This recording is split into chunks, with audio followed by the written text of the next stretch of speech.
कि 309 साल तक अल्लाह सुब्हानहू व तआला ने उन नौजवानों को इस गार के अंदर सुलाए रखा था। सातों नौजवानों को अल्लाह सुब्हानहू व तआला ने सूरज की रोशनी का बंदोबस्त किया था।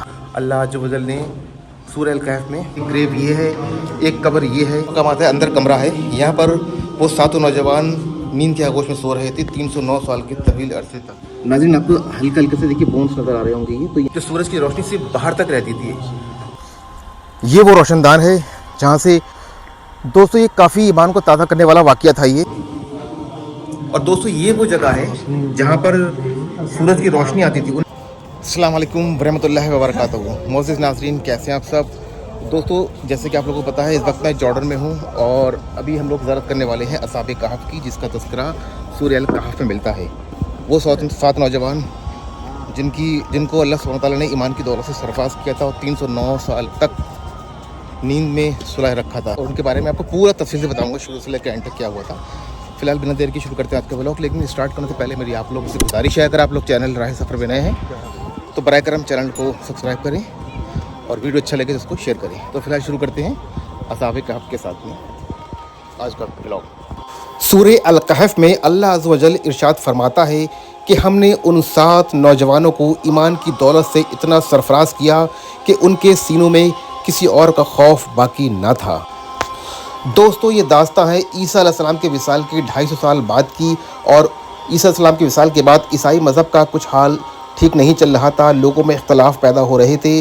और उसी दौरान बैतुल मुक़द्दस की गद्दी पर एक बादशाह काबिज़ हो जाता है जिसका नाम था दकियानूस, जो कि ईसाई मज़हब के मानने वालों के साथ ही बहुत ही बुग़्ज़ रखा करता था। ईसाई मज़हब नहीं, जो एक खुदा पर यकीन करते थे, उनके साथ बहुत तशद्दुद के साथ पेश आता था और बहुत सख्ती करा करता था। और उसने ये भी अपने लोगों से कह रखा था कि जो कोई भी ईसाई मज़हब को फॉलो करेगा, जो आसमानी किताबों को पढ़ेगा, एक खुदा पर बिलीव रखेगा, उसके साथ सख्ती से पेश आओ, यहाँ तक कि अगर कत्ल भी करना पड़े तो कर दो। बहुत सारे लोग उसके डर की वजह से उसके ताबे हो गए, लेकिन उसके शासनकाल में कुछ 7 नौजवान ऐसे थे जिनके दिलों में खौफ इलाही के अलावा कुछ भी नहीं था। बहुत ही परस्त 7 नौजवान थे जो सिर्फ अल्लाह पे अकीदा रखते थे, एक खुदा को मानते थे और दकियानूस की मुखालफत करते थे। ये कब्रें उन्हीं 7 नौजवानों की हैं। 3 कब्रें इस साइड में हैं, देखिए 3 कब्रें यहाँ पर आपको नज़र आ रही होंगी। और जो 3 कब्रें हैं इसके अपोजिट वाली साइड में है और एक कब्र इसके अंदर वाली साइड में है और एक कब्र बाहर उनके कुत्ते की है। दोस्तों, जब बाज़िंताइन बादशाह दकियानूस को इन 7 नौजवानों के बारे में पता चलता है तो वो बदबख्त बादशाह इनके मौत का फरमान जारी कर देता है कि उन 7 नौजवानों को कत्ल कर दिया जाए। जैसे ही इसकी इत्तला उन 7 नौजवानों को मिलती है तो वो 7 नौजवान शहर से छोड़कर जंगल की तरफ आते हैं और उनकी नज़र इस गार यानी कि इस गुफ़ा की तरफ पड़ती है और वो लोग इस गार के अंदर यानी कि इस गुफ़ा में पनाह ले लेते हैं। जैसे ही वो 7 नौजवान इस गार के अंदर आते हैं तो अल्लाह सुब्हानहू व तआला उन लोगों के ऊपर नींद की कैफियत तारी कर देता है। दोस्तों, जब वो 7 नौजवान इस गार के अंदर पनाह ले रहे होते हैं तभी एक जो बादशाह दकियानूस का मुखबिर होता है वो उन लोगों को देख लेता है और दकियानूस के दरबार में आकर ख़बर देता है कि उसने उन 7 नौजवानों को इस गार के अंदर छुपते हुए देखा है। फिर दकियानूस फरमान जारी कर देता है कि अगर वो लोग इस गार के अंदर छुपे हुए हैं तो उस गार के दरवाजे पर एक दीवार बना दी जाए और उनको हमेशा के लिए इस गार के अंदर कैद कर दिया जाए ताकि दम घुटकर वो लोग मर जाएं। फिर गार के दरवाजे के आगे दीवार बनाने की तैयारी की जाती है और बादशाह दकियानूस की फ़ौज में एक सिपाही बहुत ही नरम दिल था। वो सारा वाक़या देख रहा था लेकिन मजबूरी में कुछ नहीं कर पाता था। उसने एक ख़त के ऊपर पूरा वाक़या लिखा, उन 7 नौजवानों के नाम लिखे और उस ख़त को एक तांबे के संदूक पे रखा। और जैसे ही इस गार की जो दीवार बनाने के लिए नींव रखी जा रही थी, बुनियाद के अंदर इस तांबे के संदूक को रख देता है और इस दीवार को चुन दिया जाता है और 7 नौजवान 309 साल तक सोते रहते हैं। दोस्तों, सदियाँ बीत जाती हैं। 309 साल का तवील अरसा बीत जाने के बाद कुछ चरवाहे इधर से गुजर रहे होते हैं। उन लोगों की नज़र इस गार के ऊपर पड़ती है और वो लोग कहते हैं गार तो काफ़ी लंबी है लेकिन इसकी दीवार अलग सी बनी हुई है, क्यों ना हम इस गार की दीवार को तोड़ दें और इस गार के अंदर अपने जानवरों को बांधने के लिए जगह ले लें। दोस्तों, जैसे ही वो चरवाहे दीवार को तोड़ते हैं तो उनके ऊपर ऐसी खौफनाक आवाज़ तारी होती है कि मारे खौफ के मारे वो जगह छोड़कर भाग जाते हैं। और जैसे ही सूरज की रोशनी उन 7 नौजवानों के ऊपर पड़ती है वो 7 नौजवान अपने नींद से बेदार हो जाते हैं।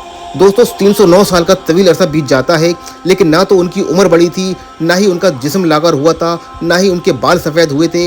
मानो उनको ऐसा लग रहा था कि वह तभी चंद घंटे पहले ही वो लोग सोए हुए हैं। तो दोस्तों, उनमें से जो एक लड़का होता है सातों नौजवान में, उसका नाम था यमलीखा। यमलीखा कहता है कि मैं बाहर से तुम लोगों के लिए कुछ खाने पीने का सामान मुहैया कराकर लाता हूँ। तो दोस्तों जैसे ही यमलीखा गार के बाहर आता है तो बाहर का नज़ारा देखकर कुछ हैरान हो जाता है, क्योंकि शहरों का नक्शा बदल गया था, दरख्त बदल गए थे, सड़कें बदल गई थी। तो उसको थोड़ा सा हैरानी होती है कि ऐसा कैसे हो सकता है, अभी चंद घंटे पहले तो हम लोग सोए थे तो नक्शा कुछ और था, लेकिन ये रास्ते बदल गए हैं, भला क्या माजरा है। उसके कुछ समझ में नहीं आता है। जैसे ही वो एक नानवाई की दुकान पर पहुंचता है तो रोटी के लिए तलब करता है।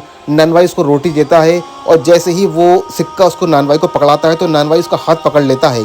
कहता तुम मेरे साथ क्या मजाक कर रहे हो, ये तो गुजरे ज़माने का सिक्का है।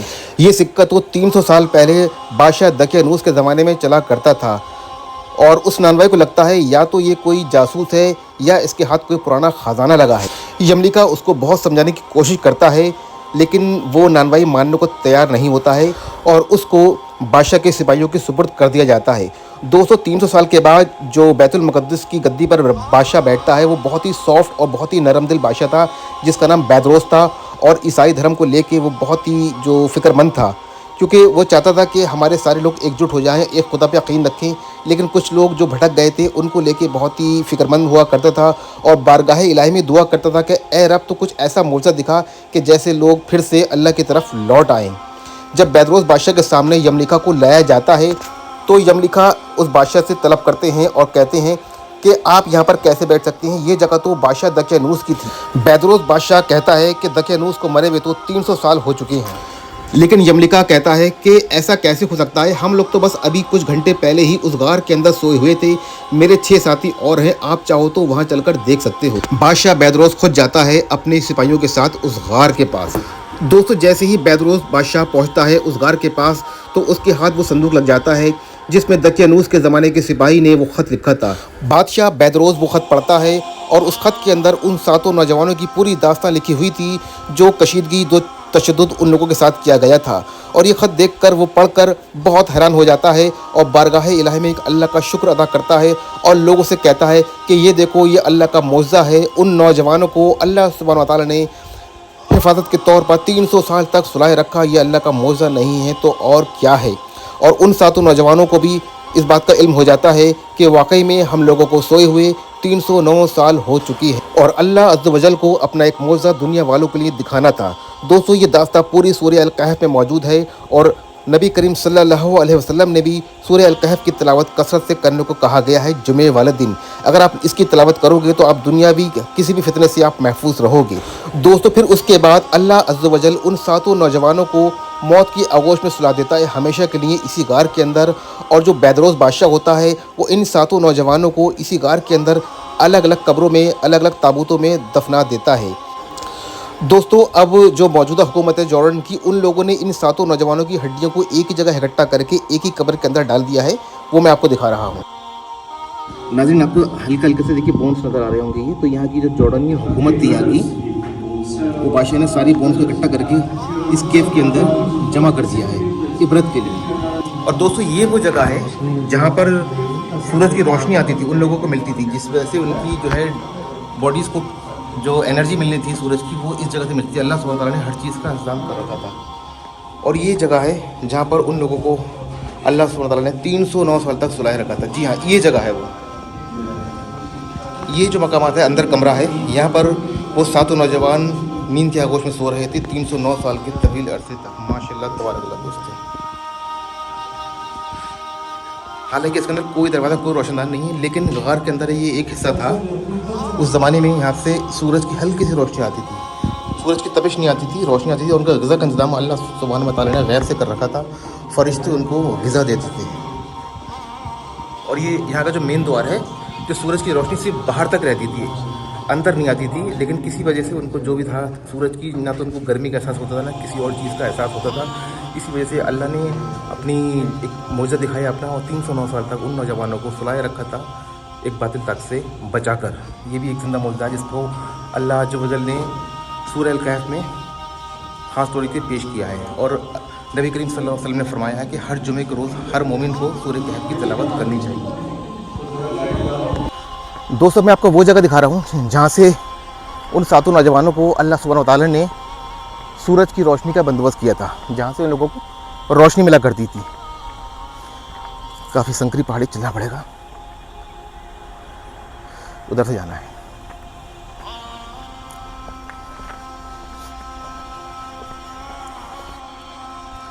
तो दोस्तों ये देखिए, ये वो रोशनदान है जहाँ से अल्लाह सुब्हान व तआला ने उन नौजवानों के लिए सूरज की रोशनी का बंदोबस्त करके रखा था।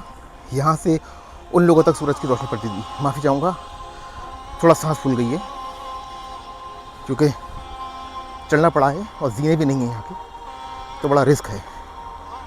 और ये सामने मस्जिद बनाई गई है, ये देखिए। अभी वहाँ चलकर 2 रकात नवाफिल के पढ़ेंगे, तो फिलहाल लगता है कूदना पड़ेगा यहाँ से। दोस्तों ये काफ़ी ईमान को ताज़ा करने वाला वाक़या था ये असहाब कहफ का। वो नौजवान जिनकी उम्र 20 से 30 साल के बीच की थी और उन्होंने एक जालिम बादशाह के ख़िलाफ़ बगावत छिड़ी और अल्लाह ने उनकी मदद फरमाई। इससे साफ जाहिर होता है, हम लोगों को सीख मिलती है, कुछ भी हो जाए हमें ईमान का दामन नहीं छोड़ना चाहिए। तो ये असहाब कहफ का मस्जिद है, ये शानदार, ये इसका मीनार है। अभी फ़िलहाल हम लोग अंदर चलेंगे। तो दोस्तों माशाल्लाह तबारकल्लाह, ये असहाब कहफ की ये तारीख़ी मस्जिद है जो कि बिल्कुल बराबर में ही बनाई गई है। और जो कोई भी यहाँ पर ज़ियारत के लिए आता है तो यहाँ पर नमाज नवाफिल ज़रूर अदा करता है। मैंने भी यहाँ पर असर की और ज़ोहर की नमाज़ एक साथ अदा की है और यहाँ पर 2 रकात नमाज नवाफिल की भी पढ़ी है।